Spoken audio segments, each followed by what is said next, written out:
Pessoal, essa talvez seja a pergunta mais difícil para um candidato com o meu perfil responder. Procurem me entender, não levem para o lado pessoal.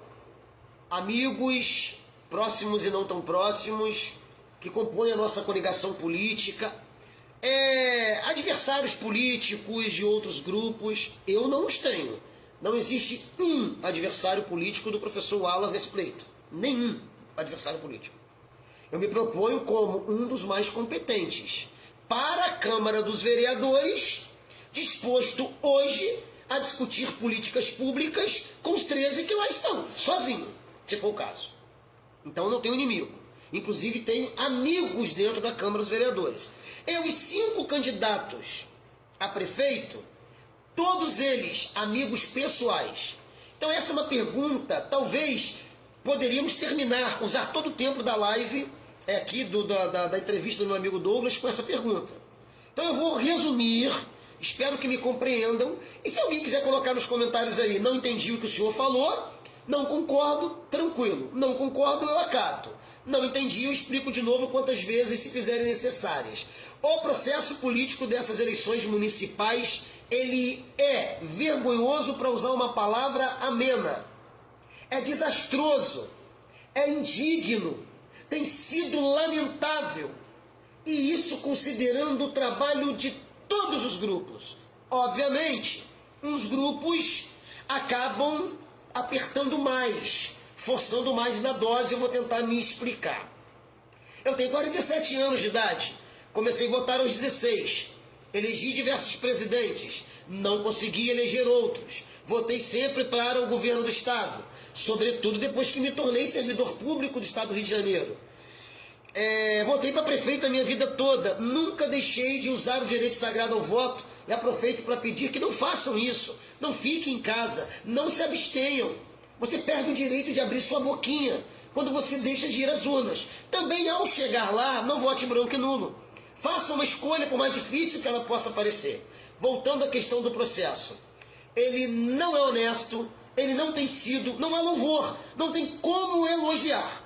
Bem, eu poderia esboçar aqui um elogio aos 5 candidatos a prefeito, porque eles e os seus 5 candidatos a vice pessoalmente não entram nas tretas, não discutem, não xingam, não baixam o nível. Mas eu vou deixar um recado para esses 5 candidatos a prefeito.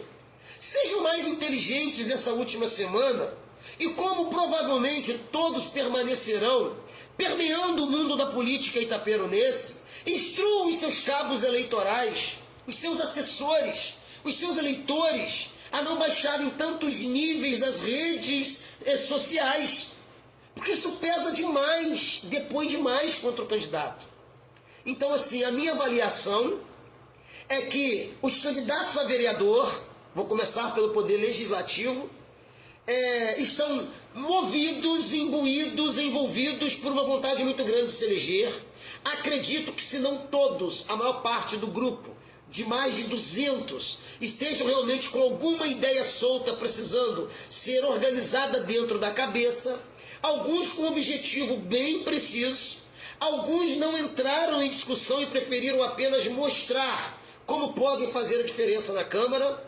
E como os eleitores e cabos eleitorais, 2 candidatos a vereador, grupo ao qual eu integro, normalmente, pouquíssimas vezes perdem a linha, fica aqui a minha crítica honesta, humilde e respeitável a todos os cabos eleitorais, que usem, que façam uma reflexão, uma introspecção a partir de hoje.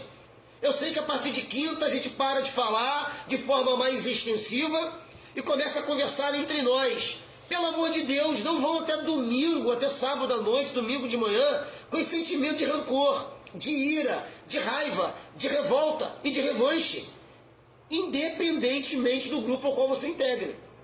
E agora, para terminar, vai a crítica aqui, a crítica construtiva de que estão reprovadas as campanhas de todos os candidatos cujos cabos eleitorais, assessores diretos, se movidos por paixão, ou se recebendo remuneração ou não, baixaram o nível, vilipendiaram a fé, falaram mal e afetaram as consciências das pessoas, se não mentiram de forma vexatória, algumas vezes falaram algumas verdades sem amor. Então, isso é reprovável, o processo está sendo baixo até aqui, mas nós podemos levantar um clamor, uma prece, uma reza, uma oração, todos nós, desde aqui do estúdio do Douglas, para que a partir de essa noite, quando a gente despedir de vocês, a gente tente forçar os nossos candidatos pelas próximas 72 horas a exporem realmente projetos que nos convençam que eles são os candidatos ideais, tanto como vereador quanto como prefeito. E aproveitando a oportunidade para mais 2 recados. Eu sou amigo, repito, pessoal, dos 5 candidatos a prefeito. Peço que o Senhor Deus ilumine a mente deles. Só não posso elogiá-los a todos por manterem um nível de decência, porque eles têm a obrigação de parar os insanos e descontrolar os cabos eleitorais. Eles têm essa obrigação ou não têm? Eu tenho certeza que chega ao conhecimento deles, que o pessoal perde o controle, mente pra caramba, produz fake news como uma máquina cheia de vontade. E quando você questiona um cabo eleitoral, um assessor desse mais importante, quanto a que tipo de proposta ele defende, por estar xingando todos os outros candidatos, ele não sabe dizer. É incapaz de explicar de maneira convincente, decente e digna por que apoia o candidato a prefeito e por que apoia o candidato a vereador. E eu fico por aqui. Existe uma aliança partidária em que 4 partidos fizeram uma composição. Pela fidelidade partidária, professor Wallace, para muitos que ficam tentando me questionar em grupo e tentando me irritar e não conseguem e não vão conseguir, eu respondo a quem quero, quando quero, e somente quando uma verdade precisa ser dita, nós a dizemos. Existe o crivo dos filósofos de que algo para ser dito precisa primeiramente ser a reprodução da mais absoluta verdade. Número 2, essa verdade tem que ser necessária. E número 3, eu tenho que escolher a melhor maneira de fazê-lo, que é entregar a verdade. Quem diz eu falo a verdade mesmo é simplesmente arrogante, prepotente e mal instruído. Na verdade, um baita sem educação. Porque para falar tem que ser verdade, tem que ser necessário e você tem que escolher como. E por fim, a última e mais importante observação desse pleito, respondendo essa pauta para mudarmos para outra. Os 68,5% dos eleitores conservadores de Itaperuna estão confusos e perdidos por falta de uma liderança firme, legítima, com moral, de coesão, para ter mantido esses que desde 2018 estamos tentando montar um movimento, consolidar um movimento com liderança. Podemos ser 2, 3, 10, 20, 50 líderes, mas nós não temos hoje. Aqueles que se julgam liderança de movimento de direita em Itaperuna, recebam aqui a minha reprovação. Vocês foram pesados, vocês foram medidos e foram julgados insuficientes. Porque depois de 6 anos, estamos aqui diante de um pleito, sem um candidato a prefeito verdadeiro e integralmente conservador para Itaperuna. Fracasso que tem que ser debitado na conta daqueles que gritaram Brasil, Brasil, Brasil. Bolsonaro, Bolsonaro, Bolsonaro, capitão, capitão, capitão, mito, mito e mito, surfaram numa onda e muitos deles já caíram e estão naufragando nesse oceano da política porque ficaram embaixo de bacados, não conhecem o movimento conservador de verdade, não sabem o que significa conservadorismo e progressismo, entraram numa brincadeira e hoje, aqueles 70% praticamente de eleitores que votaram Jair Messias Bolsonaro no segundo turno das eleições de 2022, não tem uma liderança forte. Quem é? Digam agora. De cor, dos 240 candidatos, os 13 candidatos a vereador verdadeiramente conservadores que, além de serem competentes para fomentar políticas públicas aqui na cidade, no momento de tomar sua caneta e assinar aqueles papéis, levarão em consideração os lemas, a bandeira do conservadorismo mundial. Deus, pátria, família, liberdade. Liberdade de expressão, liberdade de imprensa, liberdade de culto, liberdade de opinião, agronegócio, empreendedorismo, livre comércio, não à censura, anticorrupção, contra a política de desarmamento, contra a política de aborto. Eu vou parar por aqui. Esse é o maior recado.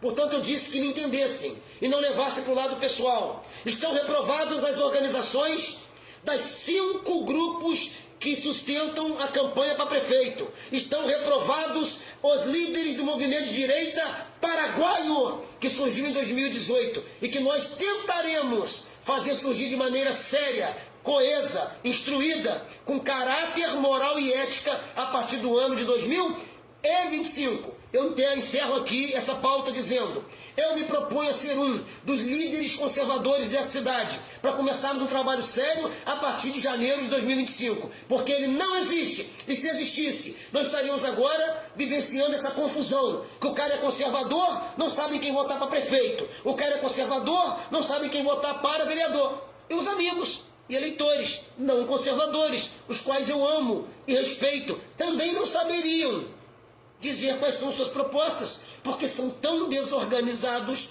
quanto. Que Deus abençoe a todos nós e que essas minhas opiniões não sejam levadas para o coração de maneira pessoal e ofensiva, mas para a consciência, de maneira a despertar um novo amanhecer a partir do próximo ano. Obrigado. Se ofendi alguém, por favor, me desculpe.